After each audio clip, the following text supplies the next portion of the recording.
নমস্কার শ্রোতা বন্ধুরা, স্পিরিচুয়াল অ্যান্ড মোটিভেশনাল অ্যাডভাইস চ্যানেলে আপনাদের সকলকে সাদর আমন্ত্রণ জানাই। রাত পোহালেই কালী পুজো। আজকে আমি শ্রী ঠাকুর রামকৃষ্ণদেবের কিছু কথা আপনাদের কাছে বলবো। রঞ্জন বন্দ্যোপাধ্যায়ের শ্রী রামকৃষ্ণ নারীর প্রথম পূজারী এই ধারাবাহিক লেখাটির থেকে কিছুটা অংশ আপনাদেরকে পড়ে শোনাচ্ছি। মায়ের দেখা পেলেন শ্রী রামকৃষ্ণ, কিংবা বলা উচিত শ্রী রামকৃষ্ণের শ্রদ্ধা, ভক্তি, আকুল প্রার্থনা, দেখা দে মা দেখা দে, রামপ্রসাদকে দেখা দিলি আর আমায় দিবি না, তার বুক ভরা কান্না, দেখা না পেলে আত্মহত্যা করতে যাওয়া, এই সব কিছু থেকে মা ভবতারিণী বা পালাবেন কি করে? তিনি তো আর পাথরের মা নন, সত্যি মা। তিনি হয়ে উঠেছেন চিন্ময়ী। তার নিঃশ্বাস পড়ে, তার অঙ্গ পাথরের নয়, নরম শরীর। সেই শরীরে প্রাণের উত্তাপ। ছেলে যদি মা মা বলে সারাক্ষণ কাঁদে, দেখা দে বলে প্রাণ ফাটা আর্তনাদ করে, এত চায় আর ভালোবাসে মাকে, মা কি করে ছেলের কাছে না এসে থাকে? কি করে সরে থাকে দূরে? কিন্তু ভুবন মোহিনী জগন্মাতা দেখা পাওয়ার পর একই দশা রামকৃষ্ণের। তিনি যে সারাক্ষণ ভাবে বিভোরে পড়ে আছেন। মায়ের রূপ তিনি নিজের চোখে দেখেছেন। সেই অনির্বচনীয় রূপ, সেই কালাতীত প্রকাশ কি মানুষ সহ্য করতে পারে? এক অলৌকিক চেতনার সমুদ্রে ভাসছেন শ্রীরামকৃষ্ণ। তার এই অবস্থাকে দিব্য উন্মাদনা বলে চিনতে পারলে না ভাগ্নের হৃদে। ও ঠাকুর, এ কি হলো গো আপনার? এ যে বায়ুরোগের বড্ড বাড়াবাড়ি দেখছি, বদ্যি দেখাতে হবে তো। সত্যি সমস্যা। মায়ের দেখা পাওয়ার পর রামকৃষ্ণ কোনোভাবেই কালী মন্দিরে গিয়ে পুজো করতে পারছেন না। অন্য এক পুরোহিতকে দিয়ে কাজ চালিয়ে নিচ্ছে হৃদে। এরকম বেশি দিন চললে মামার কারিবালির চাকরিটা চলে যাবে নিশ্চিত হৃদয়। আর মামার কাজ গেলে সেও তো বিতাড়িত হবে এমন সুন্দর একটা আশ্রয়স্থল থেকে। এটাই তার ঘোর দুশ্চিন্তার আসল কারণ। ঠাকুর, আপনি কি চান বলুন তো? মায়ের দেখা পাওয়ার পর এমন হয়ে গেলেন কেন? সারাক্ষণ বিভোর হয়ে আছেন, সারাক্ষণ এত কান্নাকাটি বা করছেন কেন? মায়ের মন্দিরে যেমন পুজো করতেন তাও তো করছেন না। হৃদয় কাতর হয়ে বলে রামকৃষ্ণকে, ওরে হৃদয়ে, কেমন করে বোঝাই তোকে? মা যদি এক ঝলক কাছে এসেই দেখা দিয়েই চলে যায়, তাতে কি ছেলের মন ভরে? মায়ের জন্য তো আরো মন কেমন বেড়ে যায় রে। মাকে আমার সারাক্ষণ চাই, সর্বক্ষণ চাই। বেটি আমার সঙ্গে এসে ঘর করুক। মা ছেলের সংসার হৃদে, মা ছেলের সংসার। আর তো কিছু চাই নে রে, কিচ্ছু চাই নে, শুধু মা মা মা। এ আপনার ভারী অন্যায় বায়না ঠাকুর। ওরে, ছেলে মায়ের কাছে বায়না করবে না তো কার কাছে করবে? বেটিকে আসতেই হবে আমার সঙ্গে ঘর করতে। আমি যে মাকে ছেড়ে থাকতে পারি নে, সে কথা মা বুঝবে না? তা কি হয় রে হৃদে? শুধু শুধু আমাকে এইভাবে কষ্ট দিচ্ছে। দেখছিস, আমি কালী মন্দিরে আর যাবই না হৃদে, যতক্ষণ না মা এসে বলছে এখন থেকে তোর সঙ্গেই থাকতে এলুম। তখন ডাকবি, তখনই পাবি। সারাক্ষণ তোর কাছেই ঘুরঘুর করব। মা ছেলের সংসার, তুই যেমন চাস তেমনি হবে। তুই এবার একটু হাস, তখন দেখবি কি আনন্দ আমার। আর আমারও কোনো কান্না দুঃখ এসব থাকবে না।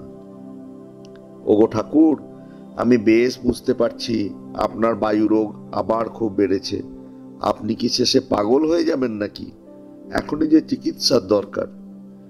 কি বলছিস হৃদে?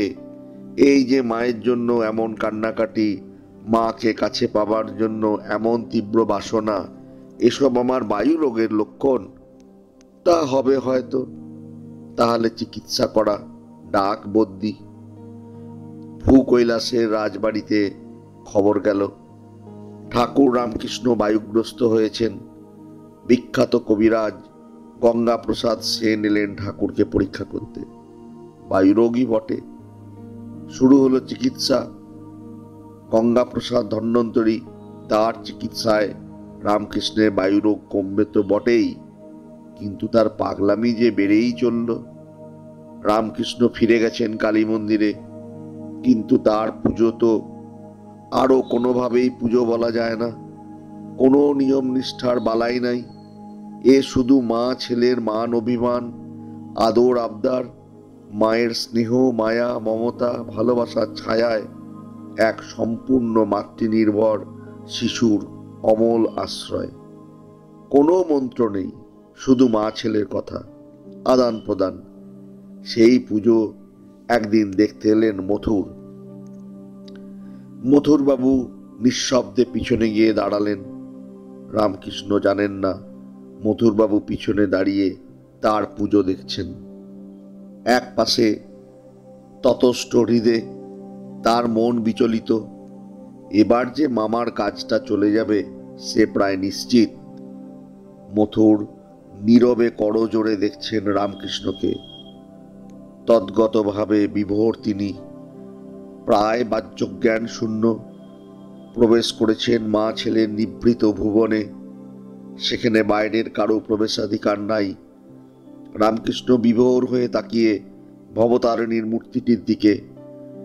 মথুরও সেদিকে তাকিয়ে। হঠাৎ তার মনে হলো, মা কি জীবন্ত? এমন তো আগে কখনো মনে হয়নি তার। মা তো অন্যদিন এমন ঝলমল করেন না। এতদিন মা যেন ঘুমিয়েছিলেন, এবারে জেগে উঠলেন। কি আলো, কি দীপ্তি, কি আনন্দ! শোন শোন, এত তোর তাড়াহুড়ো কিসের? আগে তো ভোগ দেয়া পর্যন্ত অপেক্ষা করতিস, এখন তো তোর আর ধৈর্য থাকে না। মন্ত্র বলার আগেই লক লক করে খেতে শুরু করছিস। মথুরবাবু অবাক হয়ে দেখলেন রামকৃষ্ণ কাঁদতে কাঁদতে মায়ের সঙ্গে এইভাবে কথা বলছেন। এই তার পূজা, এই তার অর্ঘ্য, এই তার নিবেদন নতি। মথুরবাবু স্পষ্ট শুনছেন রামকৃষ্ণ ভবতারিণীকে বলছেন।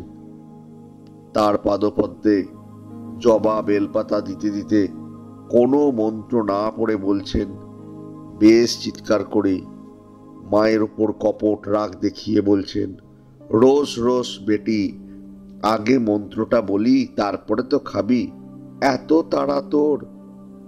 তারপর এক কাণ্ড দেখলেন মথুর। রামকৃষ্ণ নৈবেদ্য থেকে একটা মিষ্টি তুলে নিজেই কামড় দিলেন। তাকালেন মায়ের মুখের দিকে, বললেন, এটাও চাই? তা নে নে। এই আমি আর্ধেক খেলুম, তোকে আর্ধেক দিলুম। মায়ের মুখে নিজের এঁঠো সন্দেশটি দিয়ে দেন রামকৃষ্ণ। বলেন, এবার খুশি তো? বল খুশি হয়েছিস? মথুরের চোখ কান্নায় ঝাপসা হয়ে আসে। তিনি বিভোর ও বিহ্বল। জগন্মাতার সঙ্গে এমন একাত্মতাও সম্ভব? মথুর বিস্মিত হয়ে দেখছেন রামকৃষ্ণ উঠে পড়েছেন জগন্মাতার কোলে, তার হাত ধরেছেন, বলছেন, আমি গান গাই মা, তুই আমার হাত ধরে নাচ। আয় মা আয়। গান ধরেন শ্রীরামকৃষ্ণ। খাম্বাজের মধু ঝরছে তার কণ্ঠ থেকে। মথুরের মনে হয় অনন্তকে ছুঁয়ে অনন্তের জন্য অনন্তকালের একটি গান গাইছেন রামকৃষ্ণ। তিনি নিঃশব্দে প্রস্থান করার জন্য পিছন ফিরলেন। দেখলেন হৃদয় পিছনেই। তার পিছনে মন্দিরের অন্যান্য কর্মীদের একটি উদ্বিগ্ন ও প্রত্যাশী বৃত্ত। মথুর জানেন, প্রত্যাশা একটি, রামকৃষ্ণকে যেন বরখাস্ত করা হয়। মথুর হৃদয়ের দিকে তাকিয়ে অথচ সবাইকে শুনিয়ে বললেন, এইভাবেই পুজো চাই। রামকৃষ্ণ যেভাবে পুজো করছে সেইভাবেই পুজো হবে। ওর বিরুদ্ধে কোনো অভিযোগ, কোনো নালিশ শুনব না। মথুরের কথায় পাথর নেমে গেল হৃদয়ের মুখ থেকে, আর নিন্দুকদের প্রত্যাশার বেলুনে পিন ফুটল। ভবতারিণী শুনলেন ঠাকুরের কথা, তাকে সাড়া দিতেই হলো ছেলের ডাকে। মূর্তি থেকে নেমে এলেন তিনি, বললেন, গদাধর, তোর কাছেই এলাম, এবার থেকে তোর কাছেই থাকব। তুই যা চাইছিস, যেভাবে চাইছিস তাই হবে। মা ছেলের সংসারই হবে গদাধর। সারা জীবন এইভাবে থাকবে তো মা? হ্যাঁ রে, তোকে ছেড়ে যাব কোথায় বল? অনেক কষ্ট দিয়েছ মা, এবার আর কষ্ট দিও না। তোমাকে মুহূর্তের জন্য ছেড়ে থাকতে পারিনি। ছেড়ে থাকবি কেন? ধর আমার হাত, এই দেখ, তোর এই হাত ছেড়ে আর কোথাও যাব না। মায়ের হাত ধরেন রামকৃষ্ণ। আহা, কি সুন্দর নরম হাত, কি মধুর স্নিগ্ধতা ছড়িয়ে পড়েছে রামকৃষ্ণের শরীরে। একটা কথা গদাধর, বলেন জগন্মাতা। কি কথা মা? ওই মন্দিরের ঘরের মধ্যে সারাক্ষণ আমার ভালো লাগে না। ওইভাবে বন্দি থাকতে আমার কষ্ট হয়। আমি তোর ঘরে, তোর কাছেই থাকব। মা গো, আমিও তো তাই চাই। ছেলের কাছেই তো মা থাকবে। কত সুখ দুঃখের কথা আমাদের, দূরে থাকলে সেসব হয় নাকি? সত্যি শুরু হলো মা ছেলের সংসার, কিন্তু তাতেও একটু আধটু সমস্যা হয় বই কি। হঠাৎ হঠাৎ মা রামকৃষ্ণের কাছে আসেন অনির্বচনীয় জ্যোতির্ময়ী রূপ ধারণ করে। এটা কর, ওটা কর, ওটা করিসনি। ভবতারিণী বলেন রামকৃষ্ণকে, এতদিন শাসন করার কেউ ছিল না, এবার মা এসে শুরু করলেন ছেলের ওপর শাসন। ছেলে মায়ের শাসন হাসি মুখে মেনে নেন, আবার কখনো বা বিরক্ত হয়ে বলেন, এত নিষেধাজ্ঞা মানি কি করে বলতো মা? তোর ছেলে হয়ে কি বড় হয়নি? রামকৃষ্ণের আর এক সমস্যার কথা একদিন বললেন হৃদয়কে। বুঝলি হৃদে, আগে যখন মাকে অন্নাদি দিতাম, তখন মার চোখ থেকে জ্যোতি বেরিয়ে সেই অন্নের ওপর পড়ত। মা সেই খাবারের 60 ভাগ ওইভাবেই গ্রহণ করত। কিন্তু এখন দেখি বেটি ভোগ নিবেদনের জন্য বসে থাকে না, খিদে পেলেই বসে খেতে শুরু করে, ঠিক যেন ছোট্ট মেয়ে। গভীর রাতে নিজের ঘরে শুয়ে আছেন রামকৃষ্ণ। চোখে নিদ্রা নেই তার, ঘর অন্ধকার। এক কোণে শুধু টিম টিম করছে একটি প্রদীপ। সেই অন্ধকার ঘরে রামকৃষ্ণ দেখতে পান না কিছু, শুধু শুনতে পান সারা ঘরে ভবতারিণী মা পাইজোর পরে আনন্দে ঝমঝম করতে করতে বালিকার মতো ঘুরে বেড়াচ্ছেন। বিস্মিত হয়ে যখন বোঝেন দীপালোকে মায়ের দিব্যাঙ্গের ছায়া পড়ে না কোথাও। শোন হৃদে, আজকাল ঘুমোতে পারি নেড়ে, বেটিকাল সারা রাত ঘুমের মধ্যে ঘরের মধ্যে ঘুরে বেরিয়েছে। গয়নার শব্দে ঘুমাবো কি করে বল?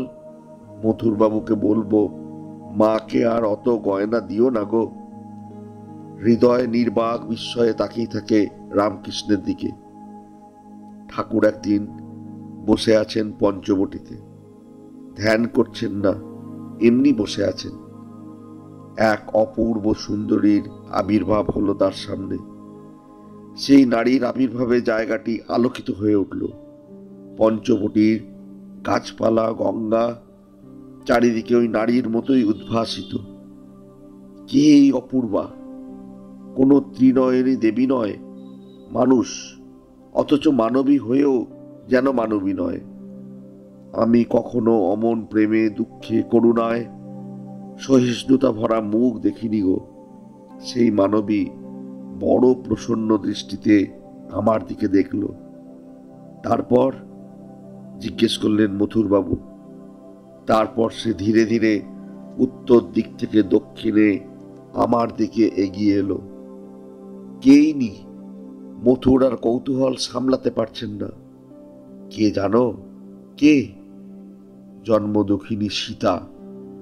জনকের কন্যা সীতা, শ্রীরামচন্দ্রের সীতা, কি করলেন আপনি? মা মা বলে তার পায়ে পড়তে গেলুম। তিনি দ্রুত এসে আমার দেহে মিলিয়ে গেলেন।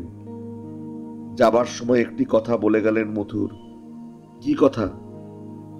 বাবা, তোমাকে আমার হাসি মুখটি দান করে গেলুম। এদিকে কবিরাজিতে রামকৃষ্ণের মনের অবস্থার কোনো পরিবর্তন এলো না, আসবার কথা নয়। তার দিব্য ভাবকে বায়ুরোগ ভেবে চিকিৎসা চলছে, তাতে তার মনের অবস্থার পরিবর্তন কি করে হবে? তিনি সর্বদা ভাসছেন এক অনন্য চৈতন্য সাগরে। চারপাশের মানুষ ভাবছে ঠাকুর বোধহয় পাগল হয়ে যাচ্ছেন। রানী রাসমণি ও মথুরবাবু রামকৃষ্ণের উন্মাদের মতো অবস্থা দেখে যার পরনাই চিন্তিত।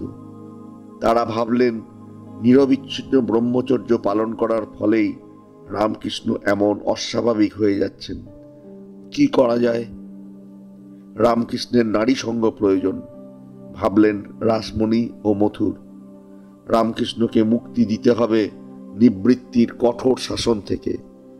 ইন্দ্রিয়ের উপবাসী তার শরীর হানির কারণ, সন্দেহ নাই শাশুড়ি ও জামাইয়ের মনে। সেদিন রাত নেমেছে দক্ষিণেশ্বরের মন্দিরে। রামকৃষ্ণ একা বসে আছেন তার ঘরে। জগন্মা তার সঙ্গে কখনোই বিচ্ছিন্ন হয় না তার যোগসূত্র। এমন সময় নূপুর নিক্কণ, মধুর পদধ্বনি, দুই বারবনিতা ঢুকল রামকৃষ্ণের ঘরে। মথুর ফন্দি করে পাঠিয়েছেন তাদের। তাদের দেখা মাত্র রামকৃষ্ণের মুখে ফুটে উঠল হাসি, চোখে আলো। এমন হাসি, এমন চোখের আলো আগে কখনো কোনো পুরুষের মুখে দেখেননি এই পতিতারা। কি সরল সহজ আনন্দ উপচে পড়ল রামকৃষ্ণের মা ডাকে, আয় মা আয়, কখন থেকে অপেক্ষা করছি। রামকৃষ্ণ দুই পতিতার মধ্যেই দেখলেন জগন্মাতাকে। মায়ের আজ নতুন রূপ। তিনি কাঁদতে কাঁদতে লুটিয়ে পড়লেন বারঙ্গনার পায়ে। এ কি করছেন, এ কি করছেন আপনি? ছি ছি ছি, আমাদের পা ছুলেন, সামান্য পতিতা আমরা। তোমরা মা, সামান্য কিসের গো? তোমরাই তো শক্তি। জগন্মাতার প্রকাশ ঘটেছে তোমাদের মধ্যে। কখনো নিজেদের সামান্য ভাববে না। হতবাক বারঙ্গনারা, তাদের চোখে জল। বাবা, আমাদের ক্ষমা করবেন, আমাদের অপরাধের শেষ নেই বলে ছুটে ঘর থেকে বেরিয়ে গেল সেই মেয়েরা। রামকৃষ্ণ আবার পেলেন গয়নার শব্দ। এ শব্দ তার চেনা, এ মেয়েও তার চেনা। এমন সুন্দর কেউ নেই ত্রিভুবনে। আয় মা, এখানে আয়, বস আমার পাশটিতে, দু চোখ ভরে তোকে দেখতে দে আমায়। এই দেখার, এই আনন্দের কোনো শেষ নেই মা। মথুরবাবু হাল ছাড়লেন না। রামকৃষ্ণকে নিয়ে ঘোড়ার গাড়িতে বেড়াতে বেরোলেন। গাড়ি থামল মেছুয়া বাজারের একটি বাড়ির সামনে। তার চেনা বাড়ি, কোনো রসবতীর আবাস। মথুরবাবু ঢুকলেন একটি ঘরে। সেখানে রামকৃষ্ণকে বসিয়ে পাশের ঘরে নিজে আয়েশ করতে গেলেন। সুন্দরীরা এলো, শহরের খানদানি বারঙ্গানা। তাদের মধ্যে লক্ষ্মীবাই মেয়েটি বাইনাচ করে শহরের বাবুদের মন জয় করেছে। লক্ষ্মীবাই জানে হরেক রকম ছলাকলা, কিন্তু রামকৃষ্ণের সামনে তার শরীর মন এমন অবশ হয়ে এলো কেন? রামকৃষ্ণ কাঁদছেন আর বলছেন, মা মা গো, কত রূপে কত রূপে তুই আমাকে দেখা দিচ্ছিস মা। লক্ষ্মীবাইয়ের দিকে তাকিয়ে বাহ্যজ্ঞান লুপ্ত হলো রামকৃষ্ণের। আর রামকৃষ্ণের দিকে তাকিয়ে বারঙ্গনাদের মনে হলো এই সমাধিমগ্ন ঋষি যেন ধূম্র ছাড়া আগুনের শিখা। কি তেজ, কি পবিত্রতা, কি দৈব দীপন! এ কাকে এনেছেন মথুরবাবু এই পাপের বাড়িতে? তারা গোলমাল শুরু করে দিল। পাশের ঘর থেকে ছুটে এলেন মথুর। আমাদের এই পতিতা গৃহে এমন একটা মানুষকে নিয়ে এসছেন আপনি। আপনি সত্যি মানুষ চেনেন না মথুরবাবু। অবাক হয়ে তাকিয়ে আছেন মথুরবাবু রামকৃষ্ণের দিকে। পতিতালয়ে সম্পূর্ণ বাহ্য জ্ঞানহীন 22 বছরের রামকৃষ্ণ। মথুরবাবুর মনে হলো এমন দৈব বিভান্বিত মানুষ তিনি তার জীবনে প্রথম দেখলেন। শ্রোতা বন্ধুরা, আজকের মতো এইটুকুই। রঞ্জন বন্দ্যোপাধ্যায়ের লেখা এই অংশটি আপনাদের কেমন লাগলো কমেন্ট বক্সে কমেন্ট করে জানাবেন। ভালো লাগলে সবার সঙ্গে শেয়ার করবেন এবং চ্যানেলটি যদি সাবস্ক্রাইব করা না থাকে অতি অবশ্যই সাবস্ক্রাইব করে রাখবেন। আগামী দিনে আবার নতুন কোনো কিছু নিয়ে আপনাদের সঙ্গে মিলিত হব। থাকলো দীপাবলির শুভেচ্ছা। ভালো থাকবেন সবাই।